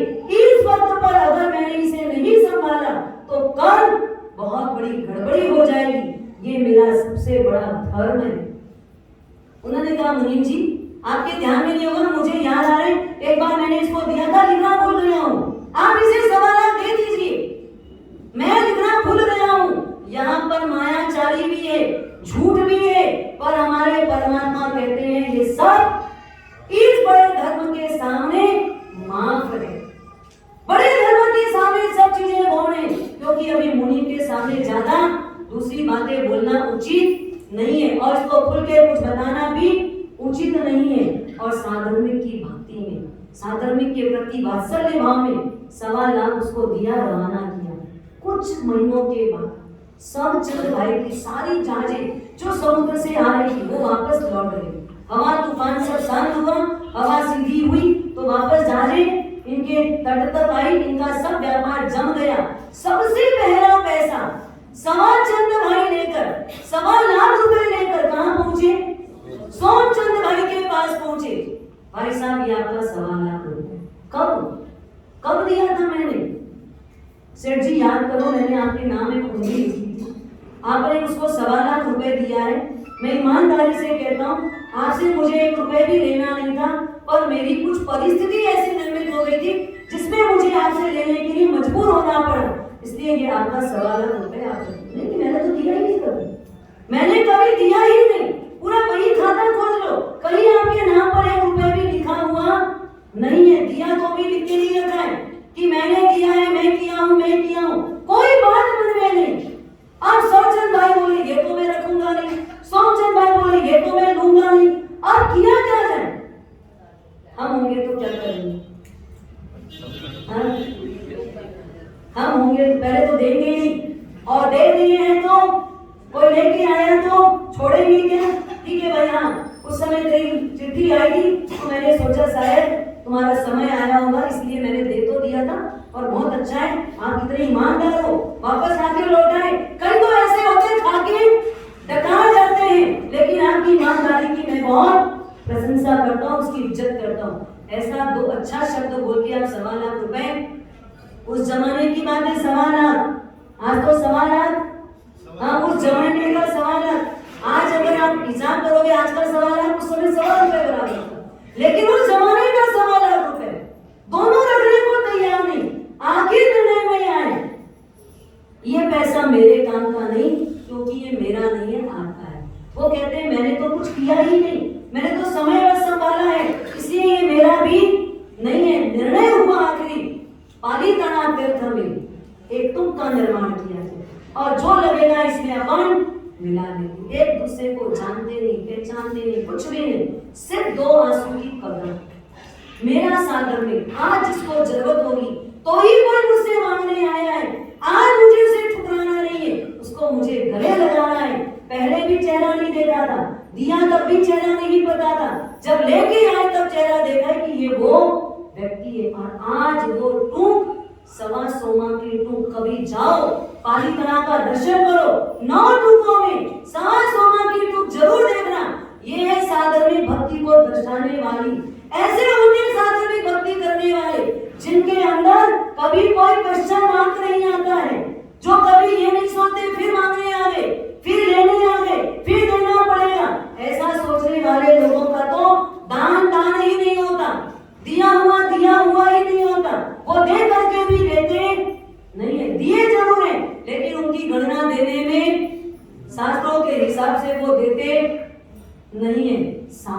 भक्ति, साधर्मिक वात्सल्य।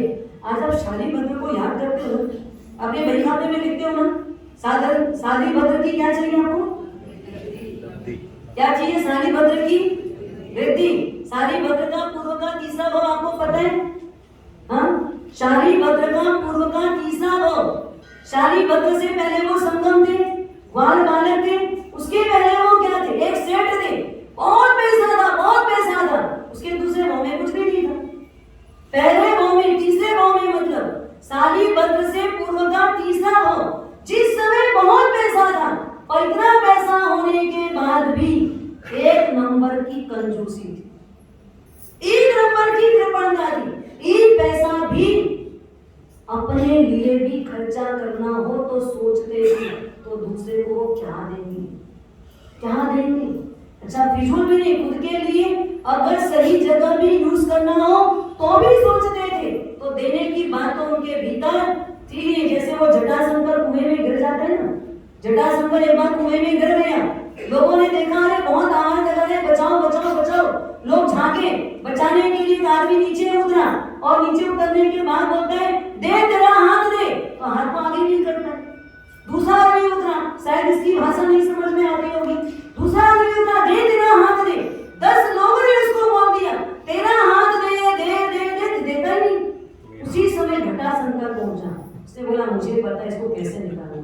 वो नीचे उतरा, नीचे उतर बोलता, ले मेरा हाथ ले, फट से इसका हाथ पकड़ा और बाहर आ गया। फर्क क्या था?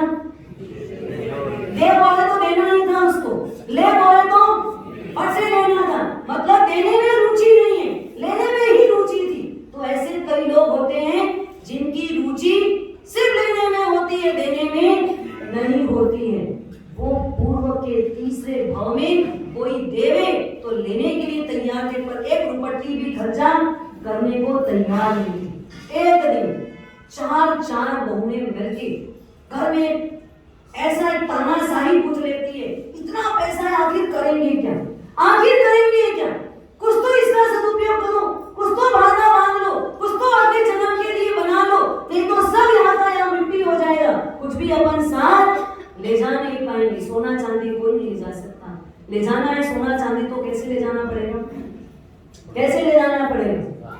हाँ, कफन में डाल के रख लो, अपना अपना कफन सिल के रख लो, उसमें अच्छे से चारों तरफ से पूरी सिलाई करवा देना, मजबूत सिलाई करवा देना, सील पैक करवा देना, तो भी वो कफन में आपके साथ जाएगा। हाँ, वो कफन कोई उड़ाएगा नहीं, और उड़ा दिया तो उसमें पहले क्या निकालेगा वो? हाँ, सिलाई खोल के सबसे पहले उसी मटेरियल को निकालेंगे। अरे एक छोटी सी अंगूठी फंस जाती है ना, नहीं निकलती ना, उसको भी लोग कटिंग करके निकाल लेते। ऐसा नहीं सोचते बहुत छोट तो रहा है, जाने दो, जाने देते हैं क्या? एक अंगूठी अगर फंस रही है, अंगुली सूज रही है, निकल नहीं पा रही है, व्यक्ति जा चुका है, मृत बॉडी है, एक अंगूठी छोड़ो उनके नाम पर, छोड़ते हो? कोई पहन के गया और पहन के गया तो ले जा सकेगा क्या? अरे लोग बोलते हैं हमारे साथ दांत में अगर सोना लगा रहता है ना, तो लोग तो मुंह खोल के भी वो दांत भी सोने के निकाल लेते हैं। कुछ नहीं जाने वाला है, ना कोई लेके गया ना कोई लेके आया, जो लेके आया लेके गया, वो क्या लेके आया लेके गया, सिर्फ पुण्य और पाप। अपने साथ पुण्य और पाप छोड़ोगे तो पुण्य, और बांध बांध के आसक्ति का रखे तो पाप। बस लेके जाओगे, पुण्य भी जाता है, पाप भी जाता है। आप त्याग करोगे वो भी जाएगा, राग करोगे वो भी जाएगा। त्याग और राग के भाव से जुड़ी हुई धारा वो आपके साथ जाने वाली है। शालीभद्र की आत्मा पूर्व के तीसरे भाव में कुछ भी खर्चा करने की तैयारी नहीं।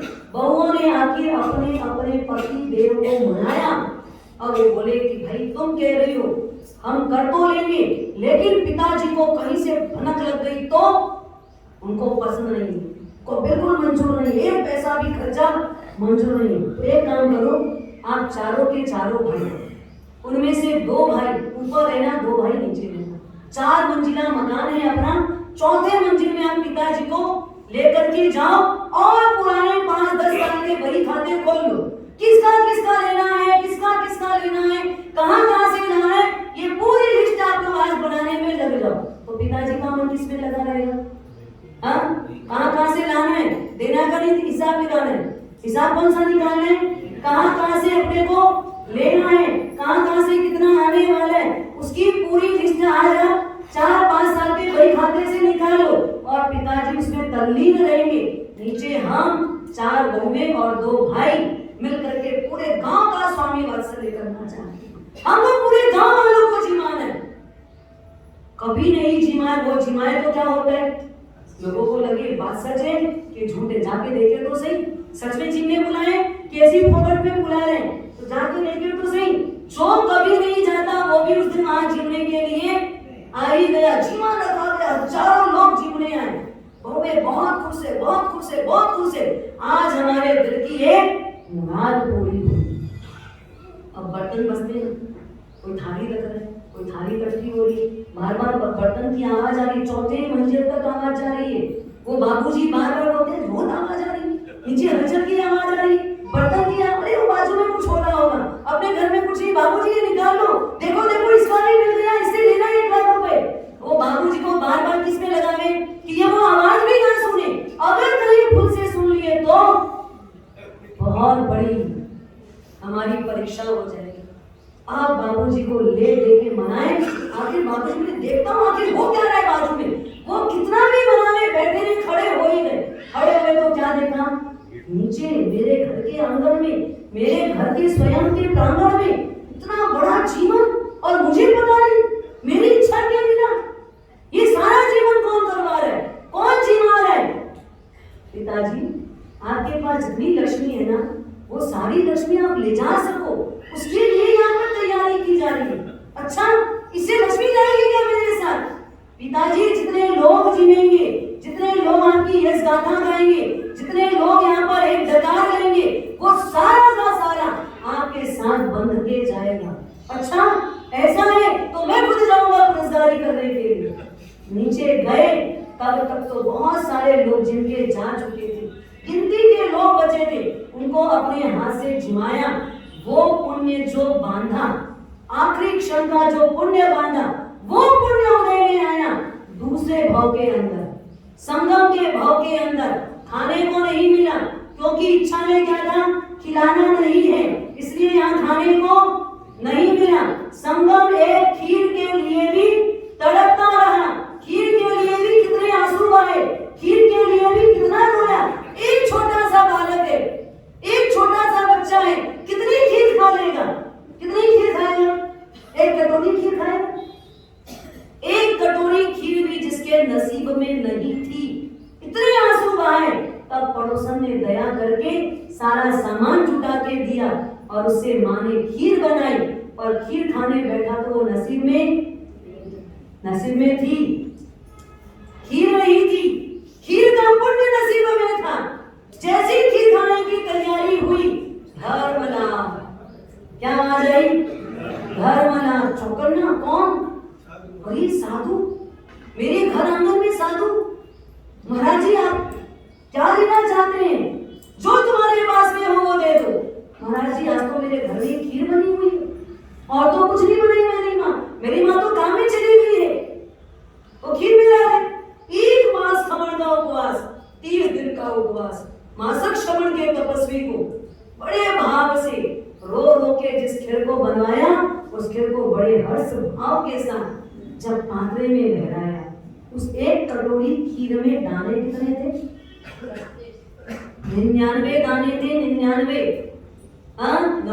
99, इतने दाने उसमें चावल के थे, गिनती नहीं मेराया, पर वो शास्त्र ऐसा बताता है वो 99 दाने जो खीर के उस पात्रे में थे, और उसके प्रभाव से जो अनुमोदन हुआ। खीर बनाने की बात बड़ी नहीं है, खीर देने के बाद उसके प्रति जो हर्षोल्लास था, जो आनंद था, जो अतिरिक्त था, आज मुझे बहुत अच्छा अवसर प्राप्त हुआ, आज मैं बहुत अच्छा अवसर प्राप्त कर लिया। हमारे यहाँ पर कहते हैं दर्शनाचार के 8 आचार में एक आचार है आखिरी आचार, कौन सा, दर्शनाचार के 8 आचार बोलते हो ना, कौन सा आचार है आखिरी वाला, बोलो, निस्संकीय, निकंकीय, निमित्त की इच्छा, अमूढ़ व्यक्ति है, उवा उवा, किरी करने, वत्सला प्रभावने अर्थात क्या है आखिरी? प्रभावना। आखिरी शब्द क्या दिया? प्रभावना भी हमारे दक्षिणाचार की शुद्धि में निमित्त बनता है। आप यहाँ गेट पे खड़े होकर के प्रभावना दो। रत्न सुंदर सुरी जी महाराज साहब अपने जीवन की ये घटना कहते हैं, एक प्रभावना से एक व्यक्ति साधु बन गया। एक प्रभावना से एक व्यक्ति साधु बन गया। क्या स्थिति उसके पीछे? आज भी वो साधु है। अभी वर्तमान की घटना है, यह भी साधु भक्ति है। एक प्रभावना देने के लिए गेट में एक व्यक्ति खड़ा था, वो सबको प्रभावना दे रहा है, लाइन से सबको 10-10 रुपए जैसे कलाम दे रहे हैं। साधर्मिक भक्ति है ना, 10-10 रुपए की जो प्रभावना दे रहे हो वो साधर्मिक भक्ति है।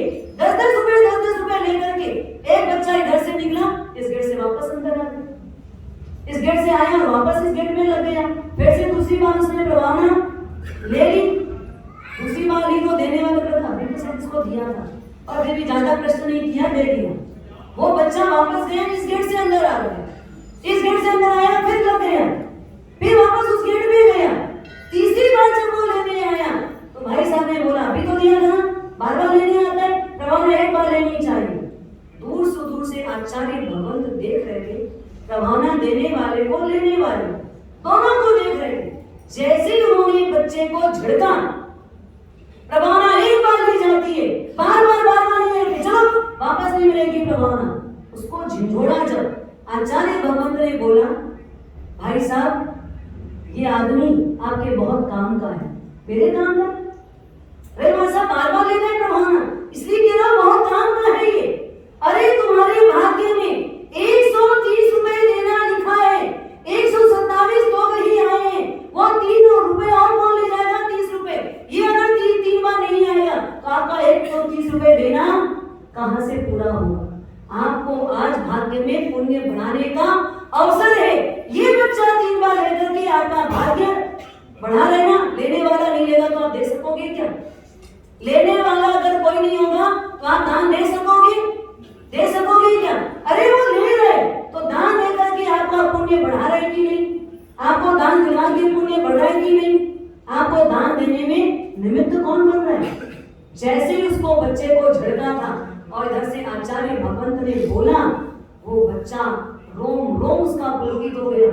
ये आचार्य भगवंत कितने अच्छे हैं, मैं 3 बार लिया, छुप के लिया, चोरी जैसे भी लिया, उसके बाद भी मुझ पर प्रेम रखते हैं। मुझे इनका चेला बन जाना है, मुझे इनका चेला बन जाना है। इन्होंने मेरी गलती को देख करके भी मुझे सहला करके बड़े प्यार से मुझे समझाने की कोशिश की है और इन्होंने मेरी गलती को नहीं, अगले व्यक्ति की गलती को इकरार करवाने की कोशिश की। आपको क्या लगता है अगर एक व्यक्ति आपने मान लो कदाचित कोई स्वामी वात्सल्य किया, वैसे टिफिन व्यवस्था होनी नहीं चाहिए। क्यों नहीं होनी चाहिए? स्वामी वात्सल्य का मतलब क्या? सब आजू बाजू आमने सामने बैठो, एक साथ बैठो, जो दूर दराज है वो भी साथ में बैठे, इसलिए टिफिन क्यों ले जाओ, साथ में बैठो तो आनंद आएगा। पर खुदा न खास्ता ऐसी कोई परिस्थिति है कि कोई व्यक्ति आ नहीं पा रहा, कोई व्यक्ति आने में मजबूर है, नहीं आ सकता, उसके शरीर की कोई कंडीशन ऐसी है जिसके लिए टिफिन ले जाना पड़ जाए, और टिफिन जाता है तो 100% होता क्या है? ज्यादातर लोग क्या चीज ले जाते हैं? रोटी तो एक आदमी की ले जाते हैं, लेकिन मिठाई कदाचित वो जिमने बैठे। देखो कभी कभी मेरे को ऐसा लगता है, आपके मन में क्या आता है मुझे नहीं पता, मुझे ऐसा लगता है वो शायद चार जन की जितनी मिठाई इसलिए ले जाता होगा, पर्व दिन है, उत्सव महोत्सव का दिन है, लोग सब थाली होकर के एक दूसरे से गले मिलते हैं, हाथ को जोड़ने के लिए जाते हैं, मिच्छामी दुक्कड़म करने आते हैं। शायद वो कभी परिस्थिति का मजबूर होगा और वो कहीं जिमने बैठे और उस समय कोई मिच्छामी दुक्कड़म करने आ गया तो उस समय उसकी थाली में प्लेट में लगाने के लिए शायद कोई 4 कतरी होगी, थोड़ा नमकीन होगा तो मैं लगा पाऊंगा। शायद हो सकता है उसकी ये सोच हो तो, ये सोच हो तो, और ऐसा हमारा सब फेल हो जाता है। क्या फेल हो जाता है? क्या फेल होता है ये तो बताओ, कुछ फेल होता है क्या? अरे मिठाई कम हो जाती है तो मिठाई दिल खोल के बनाना, अगर बच गई तो मैं बांट दूंगा, दिल खोल के बना। अगर 10-20 किलो मिठाई बच गई है तो बांटो ना गरीबों में जाकर, साधर्मिकों में जाकर किलो दे दो, बांट दो दिल खोल के, तब तो साधर्मिक भक्ति कर पाए। खूटे वैसा सोच लेडीज लोग वैसे आते हैं, टिफिन ले जाते हैं और ले जाते हैं, उसमें भी क्या ले जाते हैं, क्या ले जाते हैं? आपको पता है ले जाते, दिल खोल के तो ना, जब कर ही रहे हो तो फिर करने में कंजूसी क्यों? अरे इसको लाख लाख धन्यवाद दो जो आपको ज्यादा करने के लिए सहयोगी बना। अगर वो 10 लोगों की मिठाई एक्स्ट्रा ना ले जाए तो आपका पुण्य बढ़ेगा क्या? आपका पुण्य बढ़ेगा? गलत मान्यता भी है कि टिफिन ना ले जाओ, सबसे बेस्ट है, क्योंकि हम सब साथ में मिल के खाएं, इसलिए तो साधर्मिक भक्ति। साधर्मिक भक्ति क्यों की जाती है? संभव ना दादा, पूर्व के तीसरे भाव में साधर्मिक भक्ति करके तीर्थंकर नाम कर्म की निकाचना की, प्रभावना करके, ये शासन की प्रभावना है। एक साधु बन सकता है, एक तीर्थंकर नाम कर्म निकाचित कर सकता है, तीर्थंकर नाम गोत्र का उपार्जन कर सकता है। कुमारपाल महाराजा जिस समय पाटन के अंदर एंट्री किए, उस समय पाटन में एंट्री करते समय उनकी चादर थोड़ी मैली कुचैली थी, मोटी थी, चादर एकदम मशीनरी बनी हुई नहीं थी, तो थोड़ी सी हाथ की बुनी हुई चादर जिसमें ऊपर की पॉलिश नहीं होती है, उसको देख करके कुमारपाल महाराजा ने कहा, गुरुदेव आज आपके तन पर जो चादर ओढ़ी हुई है ये थोड़ी सी ऐसा लग रहा है आप 18 देश के राजा के गुरु हैं और आपके तन में ऐसी चादर। गुरुदेव ये थोड़ा अच्छा नहीं लग रहा है, उचित नहीं लग रहा है। कली काल सर्वज्ञ हेमचंद्राचार्य जी महाराज ने एक लाइन की टकोर की, कुमारपाल तुझे ये चादर देख के शर्मिंदगी महसूस होती है, मुझे तेरे जैसे शावक को देख के शर्मिंदगी महसूस होती है। तू किसका शिष्य है, तू किसका अनुयायी है, तू किसका भक्त है, ये भी तो देख। ये चादर मुझे जिसने बहलाई है उसने अपने हाथ से बुन के बहलाई है, उसके अपने हाथ से बुने हुए पसीने की ये चादर है, और तेरे यहाँ पर ऐसे साधर्मिक है जिनको ये बुनने का काम भी करना पड़ता है, तेरा ध्यान उनकी ओर नहीं है, इसलिए उसके बुन करके उसने ये चादर बहलाई। मुझे तो ये चादर भी अच्छी लगती है क्योंकि इसमें उसका मन है, इसमें उसका दिल है, इसमें उसका हृदय है, इसलिए चादर खराब नहीं है। और अगर तुझे खराब लग रही है तो मुझे खराब लगता है। तेरे जैसे राज्य का संचालन करने वाला राजा जिसके क्षेत्र में कोई साधर्मिक अभावग्रस्त हो, ये मुझे मंजूर नहीं। उस बात को सुनते ही कुमारपाल महाराजा ने दृढ़ संकल्प किया, प्रतिवर्ष 1 करोड़ द्रव्य खर्च मैं साधर्मिकों की भक्ति में करूंगा।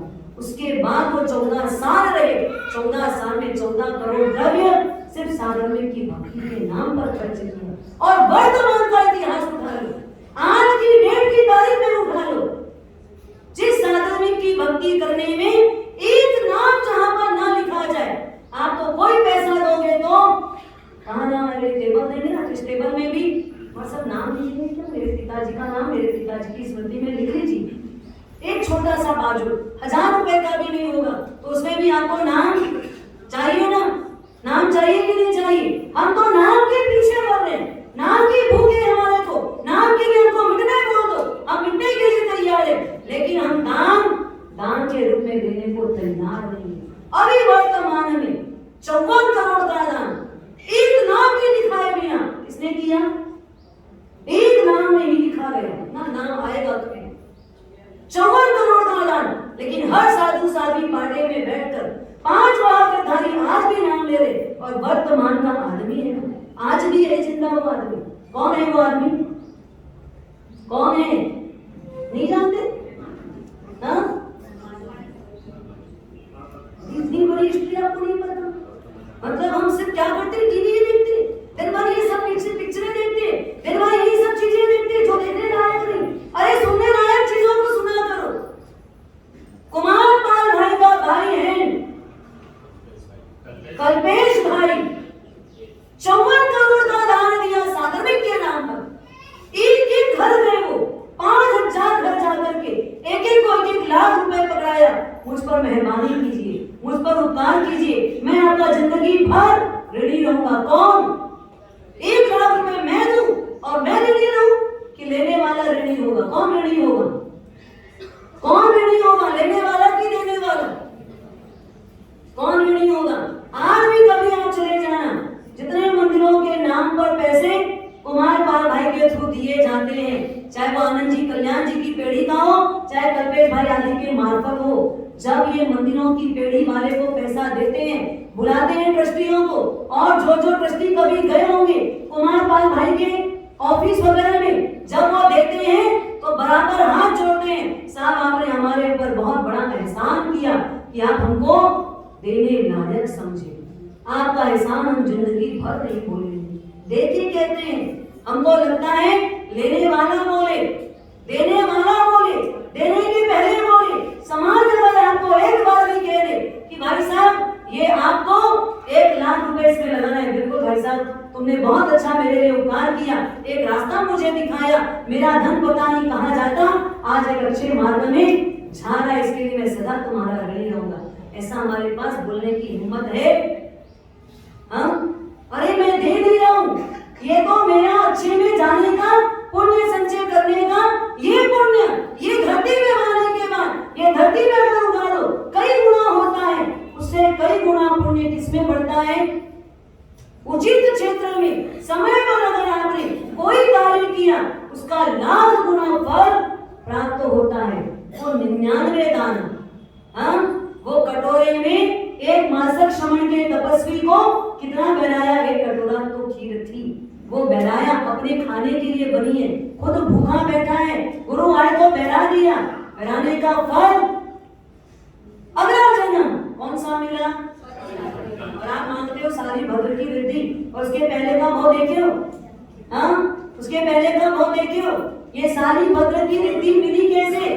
जब मुझे खाना था सिर्फ मेरे जितना ही था, उसमें भी मैंने मेरे लिए बचाया नहीं, जो मैंने रो रो के तड़प तड़प के मंगाया, बहुत इच्छा से मंगाया, वो चीज मैंने अपनी इच्छा को खत्म करके अपनी सद इच्छा से गुरु के पात्र में बहला दिया, सद पात्र में दे दिया, सुपात्र दान कर दिया। ये सुपात्र दान का फल शाली भद्र हो गया। 99 पेटी रोज उतरती है, कोई फर्क नहीं पड़ता, रोज 99 पेटी देवलोक से आ रही है। आज पहना सोने का आभूषण, कल वो क्या किया, कचरे के डब्बे में डाल दिया। आज पहना लाख रुपए के मूल्य वाला कपड़ा, और सुबह नहाए उसको कहाँ डाल दिए, कचरे के डिब्बे में डाल दिए, सब डस्टबिन में डल जाता था। आज का कल कुछ भी यूज नहीं होता था। ऐसी वृद्धि थी सारी भद्र के पास, आपको सिर्फ वही दिखता है, आप वही मानते हो, पर ये मिलेगा कब? ये मिलेगा कब? सारी भद्र जैसा पुण्य करना पड़ेगा, मेरे लिए नहीं बचाना है, जो है वो मुझे सत्कार्य में लगा देना है। साधर्मिक भक्ति दंड दे राजा, मैं जितना बोलना चाहूँ साधर्मिक भक्ति के लिए एक एग्जाम्पल ऐसे है। वर्तमान की बात बताती हूँ, साधर्मिक भक्ति की बात। एक जगह पर साधर्मिक भक्ति के लिए चंदा हो रहा था, चंदा चल रहा था कि साधर्मिक की भक्ति में जिसको जिसको जो टीप दिखानी लिखाओ। और उस टीप में एक बहन आई, बोले साहिब जी थोड़ा सा अंदर आएंगे आप। वहां सब उनके अंदर गए, अंदर जाकर के उन्होंने पूछा बहन क्या बात है? बोले साहेब मारी પાસે બીજું તો કશું નથી, પણ આ 4 ચૂડી છે, એ તમારે સાધારણ ભક્તિ માટે વાપરવી હોય એ વપરાય છે। गुजराती बोली समझ में आया?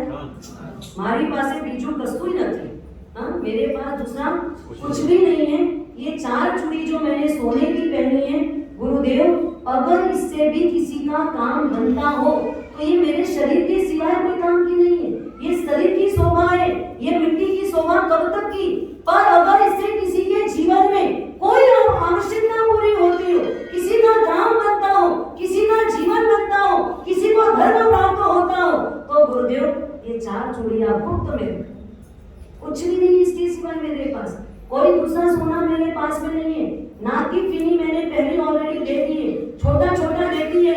और आज देखा बड़े साहिब जी साधनी भक्ति के लिए कह रहे, तो ये शरीर को शोभित करके क्या करूंगी, ये शरीर को श्रृंगार करके क्या करूंगी।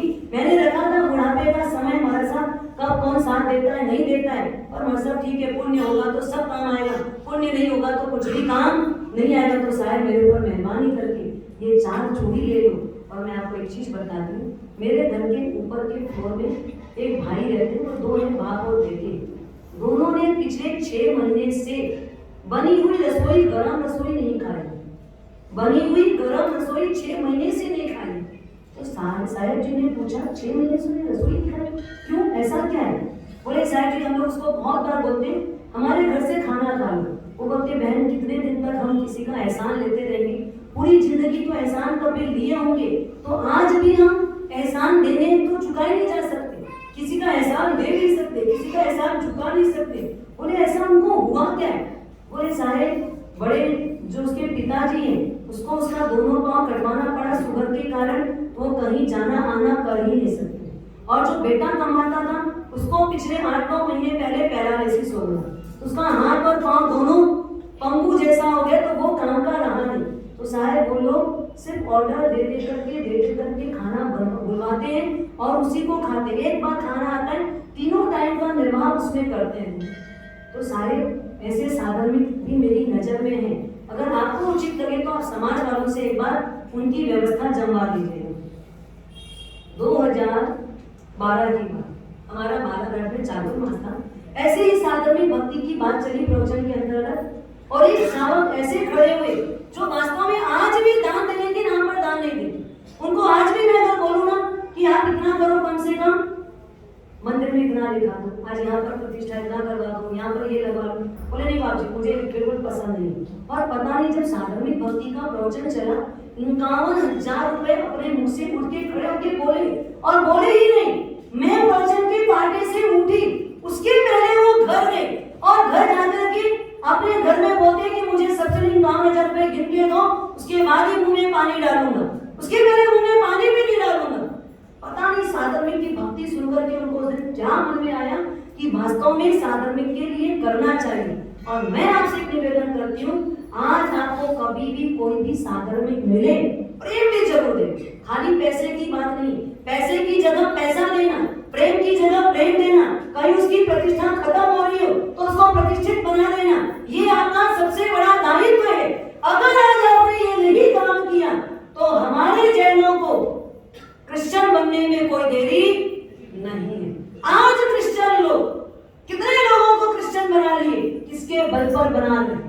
पैसा और प्रेम, दो चीजें देते हैं, पैसा भी देते हैं और प्रेम भी देते हैं, साथ साथ में उठाते बैठाते पूरी आजीविका, मकान, दुकान, व्यापार, व्यवसाय, बच्चे को पढ़ाना लिखाना, हॉस्पिटल का खर्च, सारा खर्च देते और उसको कहते एक बार हमारे चर्च में आओ और एक बार इसको स्वीकार बस करो, हम तुम्हारा पूरा जीवन पालेंगे। आज हमारी आंखों के सामने ऐसे गिनती के लोग होंगे, लेकिन गिनती चालू हो चुकी है। सोचिए, हम ऑलरेडी नगण्य हैं, ऑलरेडी अल्पसंख्यक हैं।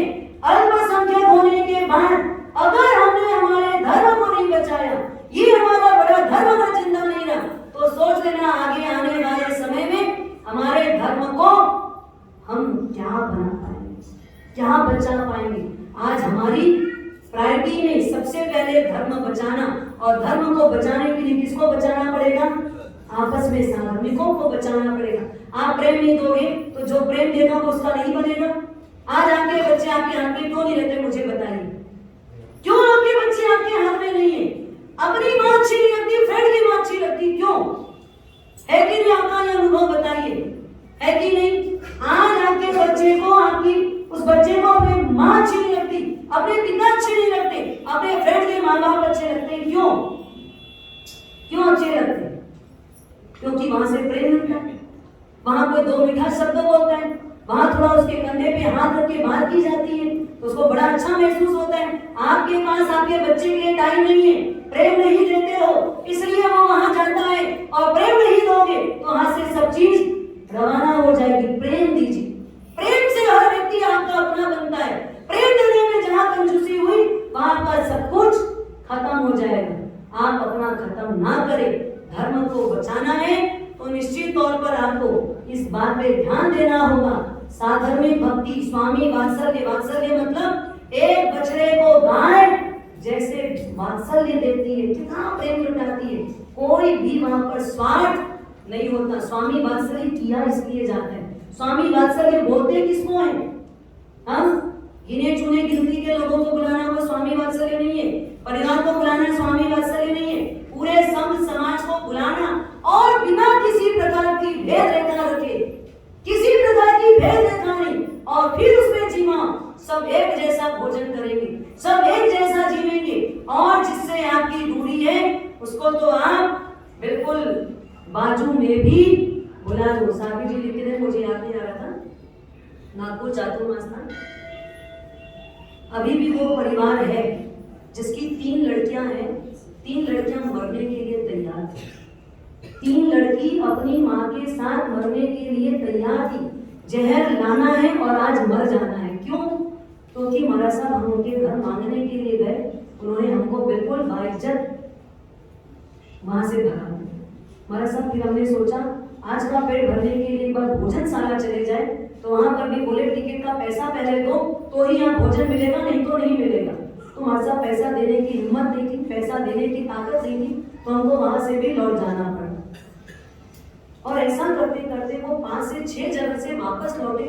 उन्होंने देखा जिंदगी में कुछ कमा भी नहीं पाएंगे, कुछ कर भी नहीं पाएंगे, आखिर ये जिंदगी को जीना कैसे, अब इससे अच्छा मर जाए तो ज्यादा अच्छा है। उसी बीच रामदास तीर्थ ने एक साध्वी जी महाराज साहब, वो साध्वी जी महाराज साहब ने कोची घूमते घूमते अचानक उनके घर चले गए। उनके घर गए तो कुछ भी नहीं, कुछ भी नहीं। आज गुरु भगवत आए हैं तो 4 दाना शक्कर का देने की भी परिस्थिति नहीं है। गुरु महाराज ने पूछा तुम्हारे घर कुछ भी नहीं है? अगर मान लो शक्कर हो ना तो 4 दाना शक्कर का है, गुड़ हो तो इतनी सी डली में रखा, अच्छा कुछ नहीं है, हल्दी तो होगी ना, हल्दी 1 चिपटी हल्दी में रखो, आपको बहुत बड़ा पुण्य हो जाएगा। साहेब 3 दिन से हम लोग खुद भूखे हैं, कुछ भी हमारे पास नहीं, कुछ भी नहीं, तो तुम लोग क्या कर रहे हो? उपास हो रहे तुम्हारा? नहीं साहेब, उपास के भाव तो नहीं है, और योग संयोग सहज ही 3 दिन से खाना नहीं मिला तो तेला तो हो ही गया, तो आगे तुम्हारी क्या व्यवस्था है? पता नहीं साहेब, जो भी होगा, नहीं तो ऊपर वाला तो उठा ही देगा तो ठीक रहेगा। क्यों ऐसी बात करते हो? जैन कुल में पैदा हुए हो, जैन घर में पैदा हुए हो, ऊपर वाला उठा ले, क्या जरूरत है? 3 जवान जोत लड़कियां कितना काम करने के लायक है, कितना कुछ कर सकती है, तुम क्यों ऐसा सोच रहे हो? समाज के 2 दृष्टियों को बुलाया, बुला के साध्वी जी ने बोला सबसे पहला दायित्व ये 4 लोगों को बचाइए, ये 4 लोगों को बचाइए, पूरा धर्म खत्म कर दोगे। नहीं अगर ये 4 लोग मर गए जहर खाके, तुम समझ लो पूरे समाज के ऊपर इससे बड़ा कोई कलंक नहीं होगा कि समाज एक 4 लोगों को खिला नहीं पाया, बचा नहीं पाया। फिर बाद में भोजनशाला वाले सबकी ड्यूटी लगाई। कोई भी ऐसा व्यक्ति है उसको मत बोलिए पैसा ही दो, पैसा ही दो, 40 खा के चले जाए, हमारे नाम पर रसीद निकाल दिया करो और हमारे घर भेज दिया करो, इसका पेमेंट हम करेंगे। लेकिन कभी कोई आ जाए मैं देने लायक नहीं हूँ तो उसको जबरदस्ती देने में मजबूर कर करना, उसको वापस खाने से लौटाना नहीं। ये भोजनशाला हमारी है किस लिए? है किसके लिए? प्रेम देने के लिए। और अगर आज वो परिवार बच गए, आज वो परिवार बचा हुआ है, बहुत अच्छा धर्म ध्यान रखता है, अब धर्म के क्षेत्र में थोड़ी रुचि जाग गई, अभी लेटेस्ट में आपको बता सकता कि यहाँ की बातें, रायपुर की बातें, इसी चातुर्मास की बात है। एक परिवार बाहर से आया हुआ है, वो परिवार मेरी शरण में आया और मुझे बोला कि माँ साहब हमारे परिवार से थोड़ी ऐसी क्षति हो गई है कि जिसमें किसी को लग गई है, चोट आ गई है, अस्पताल हॉस्पिटल का खर्चा है, तो माँ साहब कुछ आपसे बने, आप किसी को बोल के करवा सके तो जरूर देखिएगा। और मैंने 2-4 लोगों को बोल के छोटा छोटा उसको करवाया, जो भी जरूरत होगी मैंने उसके बाद भी बोले तुमको जब जरूरत महसूस हो तो मुझे कहना, एकदम गुप्त रूप से होगा, ना तुमको मालूम चलेगा कि कौन दिया, न अगले को मालूम होगा कि मैंने किसको दिया। पैसा हम एक नहीं रखते, एक पैसा भी हम कभी छूटे नहीं, लेकिन कोई आता है तो उनको बोलते हैं छोड़, और यहाँ से अगले को बोलते हैं उठा दो बस।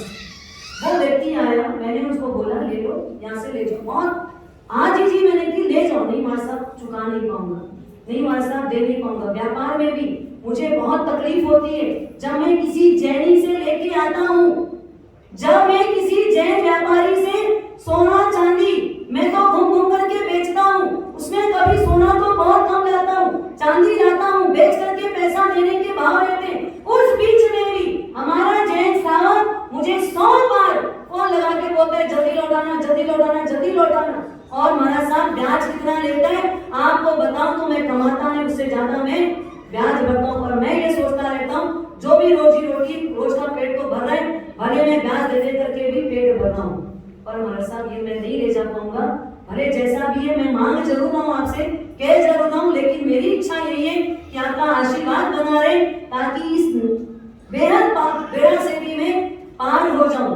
पर मैंने कहा नहीं दिया, ये तो ले ही जाओ, जो जरूरत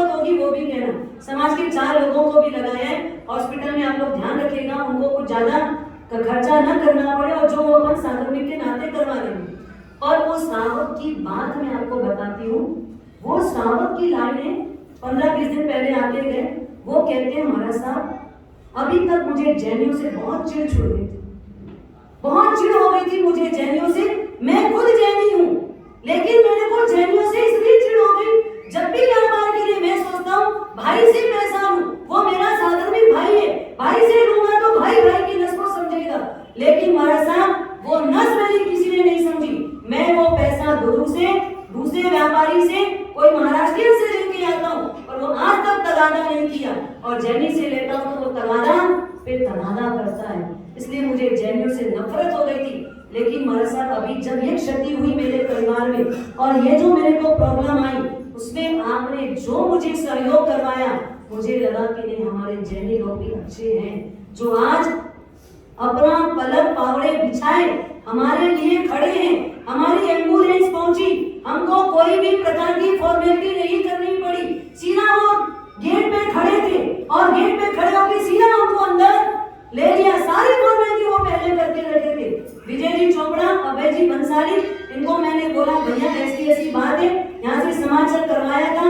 रात को 12 बजे एम्बुलेंस आई तो विजय जी चोपड़ा गेट पे खड़े थे और खड़े हुए सीधा बोले इनको अंदर लो, मार साहब का आदेश, कोई फॉर्मेलिटी नहीं होगी। और जितनी फॉर्मेलिटी थी वो हमने पहले पूरी कर ली। तब साधर्मिक के मन में क्या आया, हमारा धर्म भी अच्छा है, हमारा धर्म भी हमको बहुत अच्छा फीलिंग देता है। हमारा सब सच में धर्म अगर नहीं होता, आज लगता है कि नहीं तीर्थ भी जाना चाहिए, साधु संतों के पास जाना चाहिए, अपने भाइयों के बीच बैठना चाहिए। हमारा सब जब मेरा सब ठीक हो जाएगा, हम जब यहाँ से छुट्टी होके घर चले जाएंगे, मेरी शालिका जब ठीक हो जाएगी तो हमारा सब मुझे संकल्प दीजिएगा, मैं मंदिर रोज जाऊंगा, सप्ताह में 1 दिन पूजा की कोशिश करूंगा। मेरा व्यापार रोज का आने जाने का एक टाइम नहीं मिलता है, इसलिए 1 दिन पूजा करूंगा। मुझे लगा आपका 5,000 रुपए दिया हुआ, 50,000 रुपए दिया हुआ, खर्च सही हुआ कि नहीं हुआ?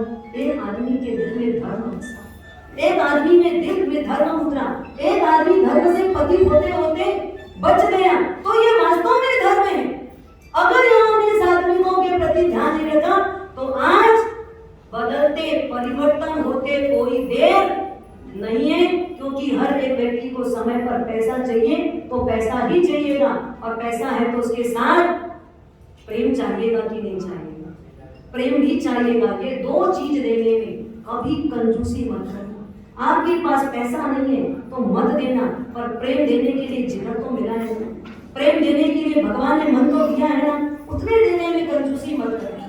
कभी भी उसमें कोई भी प्रकार की खोट मत रखना, उसमें कोई तेरा मेरा अपना पराया नहीं, बस सबको अपने प्रेम में भिगा देना और आपका काम बन जाएगा, एक बड़ा धर्म आपसे हो जाएगा। जिंदगी में इस बात को ध्यान रखना, परमात्मा ने तीसरा कर्तव्य यही बताया है साधर्मिक भक्ति का, और ऐसी साधर्मिक भक्ति आप बराबर करें। इन्हीं शुभकामनाओं के साथ परमाधीराज पर्युषण पर्व का अब यहाँ पर जो आगे का व्याख्यान चलेगा कल्पसूत्र के माध्यम से, उसका अधिकार अगले वर्तमान जो ज्ञानी भगवंतों ने लिखा होगा कहा जाएगा।